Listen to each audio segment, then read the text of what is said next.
ഇതുവരെ ആക്രമിച്ചതൊന്നുമല്ല, യഥാർത്ഥ തരംഗം വരാനിരിക്കുന്നതേ ഉള്ളൂ എന്നാണ് ട്രംപ് മുന്നറിയിപ്പ് നൽകുന്നത്. നെതന്യാഹുവും അതുതന്നെ ഏറ്റുപറയുന്നു. അപ്പോൾ ഇറാന്റെ ഭാഗത്ത് നിന്ന് കടുത്ത തിരിച്ചടി ഉണ്ടാകുമോ? ഇറാൻ തകർന്നു വീഴുമോ? എന്തായിരിക്കും ഭാവി ഉണ്ടാവാൻ സാധ്യതയുള്ളത്? നമസ്കാരം സാറേ. നമസ്കാരം.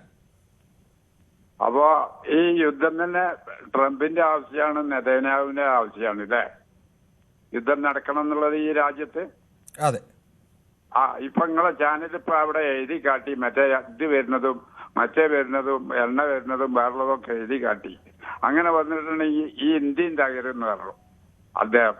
അപ്പൊ അതേപോലെ ഇവിടെ രാജ്യം നശിക്കാൻ വേണ്ടിയിട്ട് ഈ രണ്ട് നെതന്യാഹുവും ഈ ട്രംപും മനക്കെട്ടാല് അവരൊന്ന്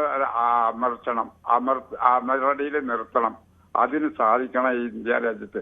ഓരെ സ്നേഹിക്കലല്ല ആവശ്യം, ഓരെ വെറുത്തിട്ട് അവരെ നശിപ്പിക്കാൻ നോക്കണം എന്നുള്ളത്.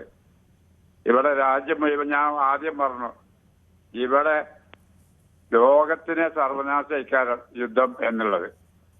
അപ്പൊ ഇനിയൊരു സർവനാശം ഇവിടെ ഉണ്ടാകാൻ അനുവദിക്കരുത്. അതാണ് എനിക്ക് പറയാനുള്ളത്. ശരി, അദ്ദേഹത്തിന്റെ വാക്കുകൾ വ്യക്തമാണ്. ശ്രീ ദിവാകരനാണ് തലശ്ശേരിയിൽ നിന്നും. ശ്രീ ദിവാകരൻ, എന്താവും ഇനി ഉണ്ടാവാൻ പോകുന്നത്?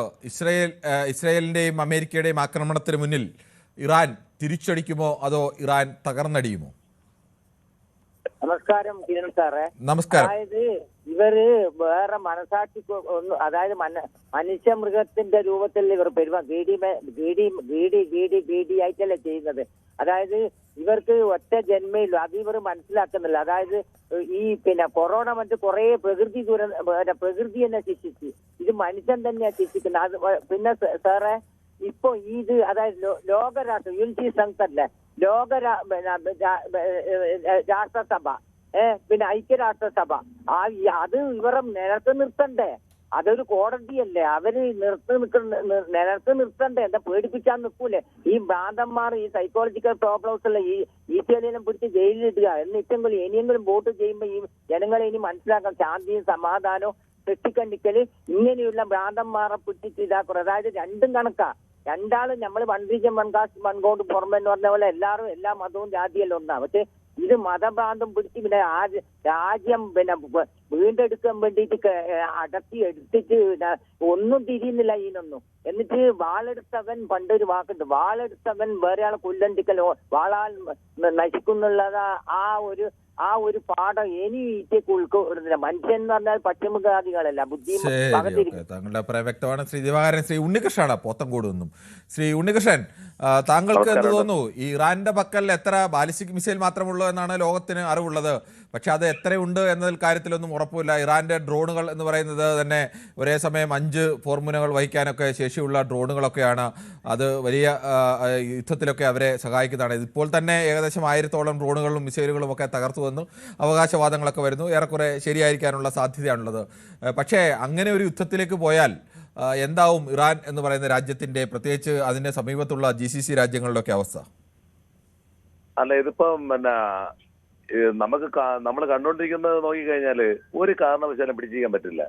ഇത് ഈ തൊട്ടടുത്തുള്ള അവരെ സഹോദര രാഷ്ട്രങ്ങളെ തന്നെ ആക്രമിക്കുന്നതിന്റെ ഉദ്ദേശം എന്ന് പറഞ്ഞാല് അവരെ കൊണ്ട് അമേരിക്കയും ഇസ്രായേലിനെ പിന്തിരിപ്പിക്കാനുള്ള ഒരു ഐഡിയ ആണ്. ഇത് ആ കയ്യിലുള്ള സാധനം വെച്ച് അവരെ ആക്രമിക്കുക. അതുവഴി ഇറാൻ എന്താ നേടുന്നത്? ഇറാൻ അവരെ മറ്റുള്ളവരെ ആ തൊട്ടടുത്തുള്ള സഹോദര രാഷ്ട്രങ്ങളെന്ന് പറയപ്പെടുന്ന അവരെയും കൂടെ ശത്രുത പിടിച്ചു വാങ്ങിക്കുകയാണ് ചെയ്യണത്.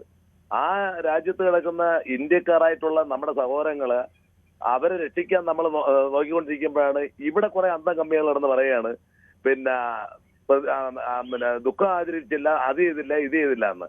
സ്വന്തം രാജ്യത്തെ പരമോന്നത നേതാവിനെ വധിച്ചിട്ട് അവിടെ ആഹ്ലാദ പ്രകടനം. ഇവിടെ ഇന്ത്യയിലിരിക്കുന്ന ജനങ്ങള് അതിനെ ഇന്ത്യയിലുള്ളവര് അതിന് നിഷേധിച്ചുകൊണ്ട് അവര് സമരം ചെയ്യുന്നത്. ശ്രീ ഉണ്ണികൃഷ്ണൻ, ഇപ്പോൾ ഏത് രാജ്യത്തായാലും ഇപ്പോൾ അവിടുത്തെ ഖമനൈ ഭരണകൂടത്തിനെതിരെ ആഭ്യന്തരമായി വലിയ എതിർപ്പുണ്ട്. അവിടുത്തെ ഇസ്ലാമിക ഭരണകൂടത്തിന്റെ രീതികളോടും അവരുടെ ഏകാധിപത്യ രീതികളോടും ഒക്കെ എതിർപ്പുണ്ട്. അതുപോലെ ലോകത്തെ ഏത് രാജ്യത്തായാലും മദൂറയെ പിടിച്ചുകൊണ്ട് പോയപ്പോഴും മദൂറയ്ക്ക് എതിരായിട്ടുള്ള ആളുകളൊക്കെ അവിടെ ഉണ്ടായിരുന്നു. പക്ഷേ അങ്ങനെ ഏത് രാജ്യത്ത് ഏത് ഭരണാധികാരി ആക്രമിച്ചാലും അത്തരം എതിർപ്പുകളൊക്കെ ഉണ്ടാവും. അത് കണ്ടല്ലോ നമ്മൾ തീരുമാനിക്കേണ്ടത്. സഹോദര, ഒരു കാര്യം മനസ്സിലാക്കിയോ, പകൽഗാമില് പാവപ്പെട്ട ജനങ്ങളെ മുണ്ടുപൊക്കി നോക്കിയിട്ട് വെടിവെച്ച് വന്നപ്പോ ഈ പഹൽഗാമല്ലല്ലോ വിഷയം. താങ്കൾ ഈ വിഷയം പറയുമ്പോൾ പഹൽഗാം ഒക്കെ പറയാം. അതും പറയും ഈ ആവേശം അതിന്റെ കാര്യമില്ലല്ലോ. പഹൽഗാമല്ലല്ലോ ഇവിടുത്തെ വിഷയം. അന്താരാഷ്ട്ര വിഷയങ്ങൾ പറയുന്നതിനിടയ്ക്കാണ് പഹൽഗാം. ഈ ആവേശമൊന്നും കണ്ടില്ല. അന്നത്തെ ആവേശമൊക്കെ ആളുകൾ കണ്ടതാണ് ഉണ്ണികൃഷ്ണൻ. താങ്കൾ അതും ഇതുമായിട്ട് ബന്ധിക്കേണ്ട കാര്യമില്ല. ഇന്ത്യ രാജ്യവുമായി ബന്ധപ്പെടുന്ന അത്തരം വിഷയമല്ല ഇപ്പോൾ നമ്മളോട് ചർച്ച ചെയ്യുന്നത്. ഇന്ദിരാഗാന്ധിയൊക്കെ ഇവിടെ ഈ എല്ലായിടത്തും സമരം ചെയ്യാനും ഈ ശരി, ഓക്കെ. എന്നാൽ താങ്കളുടെ അതിനപ്പുറം പറയാനില്ല എന്ന് മനസ്സിലാക്കുന്നു ഈ വിഷയത്തിൽ. ശ്രീ സന്തോഷാണ് കാസർഗോഡ് നിന്ന്. ശ്രീ സന്തോഷ്, ഇപ്പോൾ പശ്ചിമേഷ്യയിൽ വലിയ യുദ്ധത്തിൻ്റെ ഒരു ആശങ്കയിൽ നിൽക്കുകയാണ്. അത് അവസാനിക്കുമെന്നൊക്കെ നമ്മൾ പ്രതീക്ഷിക്കുമ്പോഴാണ് ട്രംപ് പറയുന്നത് വലിയ തരംഗം ഇനി വരാനിരിക്കുന്നതേ ഉള്ളൂ എന്ന് പറയുന്നു. നെതന്യാഹുവും അത് തന്നെ പറയുന്നു. സ്വാഭാവികമായും ഇറാൻ്റെ ഭാഗത്തു നിന്നും അവരുടെ ഉള്ള ആയുധങ്ങൾ എത്രയാണെന്ന് ആർക്കും അറിയില്ല. അത് വെച്ചുള്ള തിരിച്ചടി ഉണ്ടാകുമോ എന്നുള്ള ആശങ്കയിൽ ലോകം നിൽക്കുന്നു. താങ്കൾക്ക് എന്താണ് പറയാനുള്ളത്? എനിക്ക് പറയാനുള്ളത്, ഇപ്പോൾ ട്രംപും നെതന്യാഹുവും ആദ്യം പറഞ്ഞത് അവിടുത്തെ ഒരു ഭരണമാറ്റമാണ് പറഞ്ഞത്. ആ ഭരണമാറ്റം സംഭവിക്കില്ല എന്ന് മനസ്സിലായി. അപ്പോൾ ഇപ്പോഴത്തെ ന്യായം എന്താണ്? അവിടുത്തെ മിസൈൽ ഉൽപാദന ആ കേന്ദ്രം തകർക്കുക എന്നുള്ളത്. അതിനു മുമ്പേ നേരത്തെ ആണവ ഇത് തകർക്കുന്ന സമയത്ത് പറഞ്ഞു ഞങ്ങളെല്ലാം തകർത്ത് കളഞ്ഞു എന്ന് പറഞ്ഞു. പിന്നെ അത് തകർത്തില്ല എന്നുള്ള ന്യൂസും കൂടെ വന്നു. അപ്പോൾ ഈ നെതന്യാഹുവിനും പിന്നെ ട്രംപിനുമുള്ള ഒരു ഇതെന്ന് വെച്ചാൽ ലോകത്തിലെ സാമ്പത്തികമായിട്ട് പിന്നെ ഒരു പ്രതിരോധം തീർക്കുക എന്നുള്ള ഒറ്റ ലക്ഷ്യമാണ്. കാരണം ഇപ്പൊ നമുക്കറിയാം, ഇന്ധനം ഇന്ത്യ റഷ്യയോട് ഇന്ധനം വാങ്ങരുത് എന്ന് ഇതേ ട്രംപ് പറഞ്ഞാണ്. ഇപ്പൊ റഷ്യ ആശ്രയിക്കേണ്ട ഒരു അവസ്ഥ വരുന്നത് അല്ലെ? ഇന്നത്തെ ന്യൂസിൽ കേട്ടാണ് റഷ്യ ആശ്രയിക്കേണ്ട ഒരു അവസ്ഥ വരുന്നത്. റഷ്യ കൊടുത്തില്ലെങ്കിൽ എന്ത് ചെയ്യും ഇന്ത്യ? അപ്പോൾ ട്രംപ് ഭീഷണിപ്പെടുത്തി ഓരോ കാര്യങ്ങളിൽ നിൽക്കുമ്പോൾ നമ്മൾ ഈ ട്രംപിനെ അനുസരിച്ച് നിൽക്കുന്നതാണ് ഈ ഏറ്റവും പ്രശ്നം. പിന്നെ അടുത്തുള്ള GCC രാജ്യങ്ങളെ ആക്രമിക്കുന്നു എന്ന് പറഞ്ഞു. അവർക്ക് അതേ രക്ഷയുള്ളൂ. GCC രാജ്യങ്ങളിലാണ് ഈ അമേരിക്കൻ സൈനികരുള്ളത്. ആ സൈനിക താവളങ്ങളെ ആക്രമിച്ചാൽ മാത്രമേ GCC രാജ്യങ്ങൾ ഈ ട്രംപിന് എതിരെ തിരികെയുള്ള ഒരു പ്രതിരോധം തീർക്കുകയുള്ളൂ. പിന്നെ നേരത്തെ തന്നെ ഐക്യരാഷ്ട്ര സംഘടനയൊക്കെ ഈ അമേരിക്ക തന്നെ കോടിക്കണക്കിന് ഡോളർ കൊടുക്കാനുണ്ട്. അപ്പൊ അവിടുത്തെ അത് മരവിപ്പിക്കാനാണ്. അതിന് പകരമായി ട്രംപ് തന്നെ നേതൃത്വം വഹിച്ചുകൊണ്ടൊരു സംഘടന രൂപീകരിച്ചു ഈയിടയ്ക്ക് അല്ലെ? അങ്ങനെയൊക്കെ ന്യൂസ് കേൾക്കുന്നുണ്ടായിരുന്നു. അങ്ങനെയൊക്കെ രൂപീകരിച്ചപ്പോ പിന്നെ എന്താണ്, ലോകരാഷ്ട്രങ്ങളുടെ തലവനായി ട്രംപ് മാറുകയാണ്. ആ ട്രംപിന്റെ കയ്യിലാണ് ഇതുള്ളത്. പിന്നെ നേരത്തെ ഒരു പ്രേക്ഷകൻ പറഞ്ഞു ഖമനി മരിച്ചപ്പോ ആഹ്ലാദിച്ചു അവിടെയെന്ന്. ഞാൻ ചോദിക്കട്ടെ, ഗാന്ധിജിയെ കൊന്ന ഗോഡ്സേനെ ആരാധിക്കുന്നവർ ഇപ്പൊ ഇന്ത്യയിലില്ലേ? ഗാന്ധിജിയെ വധിച്ചവരെ ആരാധിക്കുന്ന ആൾക്കാർ ഇപ്പോഴും ഇല്ലേ? പിന്നെയാണോ അവിടുത്തെ ഖമനി മരിച്ചപ്പോ ആഹ്ലാദിക്കുന്നവരുണ്ട് എന്ന് പറഞ്ഞാൽ അതിന് വലിയ വിരോധാഭാസമാണ്. പിന്നെ നമ്മളെ നയതന്ത്ര ബന്ധങ്ങളുണ്ട്. ആ നയതന്ത്ര ബന്ധത്തിന്റെ ഇതിലാണ് പറയുന്നത് പിന്നെ സോണിയാഗാന്ധി പറഞ്ഞത് അപലപിച്ചില്ലാന്ന്. അത് അപലപിക്കേണ്ട ഒരു കാര്യമാണ്. പിന്നെ രണ്ടാമത്, ഈ ഇസ്രായേലില് നമ്മളെ മോദി പോയതിന്റെ 2 ദിവസം കഴിഞ്ഞപ്പോഴാണ് ഈ അക്രമം തുടങ്ങുന്നത്. അവിടെ പോയി എന്താണ് പറഞ്ഞത് എന്ന് നമുക്കറിയില്ല. ബെഞ്ചമിൻ നെതന്യാഹുവിന്റെ അടുത്ത സുഹൃത്തുക്കളാണ് എന്ന് പറയുന്നത്, ഏറ്റവും ഉറ്റ സുഹൃത്താന്ന് പറയുന്നത്. എന്തുകൊണ്ട് മോദിക്ക് ഈ നെതന്യാഹുവിനോട് ഒരു സമാധാനത്തിന്റെ ഒരു ഇതാക്കാൻ പറഞ്ഞൂടാ? ഇപ്പൊ ലെബനെ ആക്രമിക്കുന്നുണ്ട്. ലെബനെ ആക്രമിക്കുന്ന ഇസ്രായേലും പിന്നെ അമേരിക്കയും ഇങ്ങോട്ട് ഇവരെ തിരിച്ചടിക്കുമ്പോഴാണ് ആക്രമിക്കുന്നത്.